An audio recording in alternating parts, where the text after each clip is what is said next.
علی but کی report کے مطابق خبر شامل کی جا رہی ہے سیالکوٹ سمریال کی رہائشی نے بتایا کہ اس کے والد کے دوست عبدالفاروق نے اسے FIA میں نوکری پر لگوانے کے لیے لاہور بلوا کر نشاور چیز پلا کر زیادتی کرنے کے ساتھ ویڈیو بنائی۔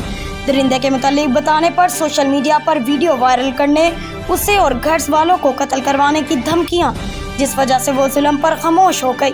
انسان نما درندے کے کہنے پر رواز گارڈن لاہور ہاسٹل میں رہی تاکہ اکیڈمی میں تعلیم جاری رکھی جا سکے۔ وہ درندے کے ہاتھوں بلیک میل ہوتی رہی، بھیڑیا اسے ہوس کا نشانہ بناتا رہا۔ عبدالفاروق دین کا لبادہ اوڑے سیاسی لوگوں کے ساتھ تعلقات ظاہر کرتا ہے، جس کی اس نے سوشل میڈیا پر بہت سی پوسٹیں اپلوڈ کی ہوئی ہیں۔ اس نے ایک منظم گروہ بنا رکھا ہے جس میں اس کی بیوی کرم الہی، ہاسٹل کی مالک رخسانہ، اس کا خاوند ریاست علی اور فتح محمد وغیرہ ہیں۔ یہ لوگ غریب شریف لوگوں کو جال میں پھنسا کر ان کی بچیوں کی عزتوں کے ساتھ کھیلنے کے بعد انہیں بلیک میل کر کے مال کمانے کے ساتھ اپنے ناجائز کام نکلوانے کے لیے استعمال کرتے ہیں۔ یہ لوگ بچوں کا بھی دھندا کرتے ہیں۔ ان کا گروہ پورے پاکستان میں پھیلا ہوا ہے۔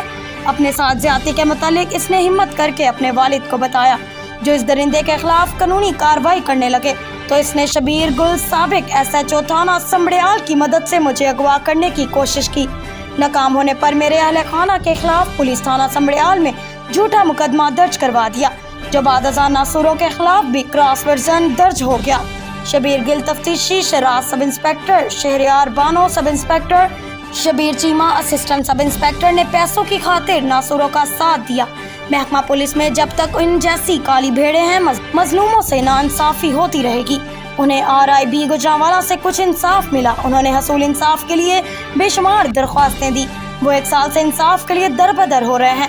اس گروہ کے ظلم کا سینکڑوں خاندان نشانہ بن چکے ہیں۔ حسن اقبال DPO سیالکوٹ کے آفس میں وہ انصاف کے لیے چکر لگا کر تھک چکے ہیں۔ وہ ہمارے ساتھ ہونے والے ظلم کی حقیقت بھی جانتے ہیں۔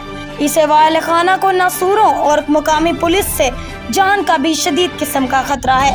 وزیر اعلیٰ پنجاب مریم نواز شریف اور ڈاکٹر عثمان انور IG پنجاب انہیں انصاف دلوانے میں مدد کریں۔ کیمرہ مین سہیل مہر کے ساتھ علی بٹ نیوز 4 گجرانوالہ۔